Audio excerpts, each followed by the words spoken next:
स्वामी सहित सीता ने नंदन माना सघन गहन कानन भी, वन उर्मिला वधु ने किया उन्हीं के हितार्थ निज उपवन भी।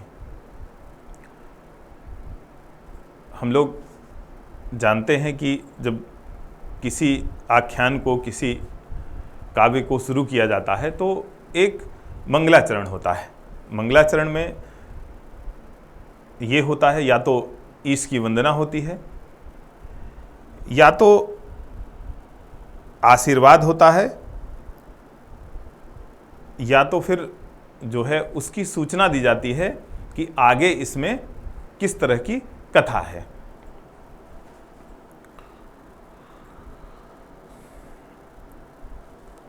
तो तीन तरह से हुआ ये, आशीर्वादात्मक, नमस्कारात्मक और वस्तु निर्देशात्मक। इसमें चूंकि शुरू तो पहले ही हो गया था साकेत, ये 9वां सर्ग है, लेकिन एक पृष्ठभूमि क्या है इस कथा की, ये वर्णन है। तो इस वर्णन के बाद अब आगे क्या उसकी कथा है, ये वर्णन है। स्वामी सहित सीता ने नंदन माना सघन गहन कानन भी। सीता राम के साथ कानन में पहुंच गई और उसको उन्होंने ऐसे ही बना लिया जैसे वो महल में, घर में रह रही हों, और वहाँ का वातावरण घर की तरह उन्होंने कर दिया। दूसरी तरफ वन उर्मिला वधु ने किया उन्हीं के हितार्थ निज उपवन भी। लक्ष्मण सीता राम चूंकि वनवासी हो गए थे, तो जो उपवन था साकेत का, जो उर्मिला का उपवन था, उसको उन्होंने वन की तरह ही व्यवस्थित कर दिया और वो भी वनवासी की तरह जीवन यापन करने लगी। अपने अतुलित कुल में प्रकट हुआ था कलंक जो काला, वह उस कुल बाला ने अश्रु सलिल से समस्त धो डाला।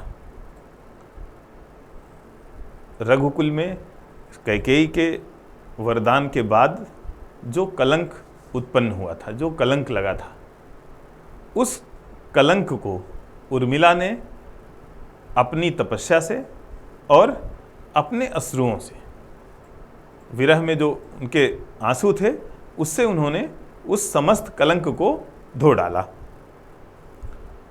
भूल अवधि सुध प्रिय से कहती, जगती हुई कभी आओ।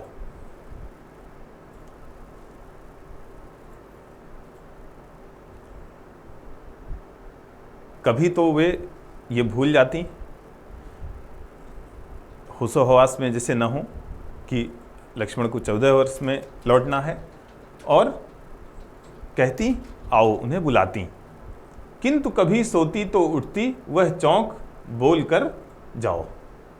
और अचानक कभी कभी उनको ये लगता कि वो आ गए हैं और मेरे बुलाने से आ गए हैं, तो अचानक वो चौंक जाती और उसी मनस्थिति में वो चौंक करके कहती कि अरे नहीं, तुम तो वनवास में हो, तुम तुरंत वापस चले जाओ।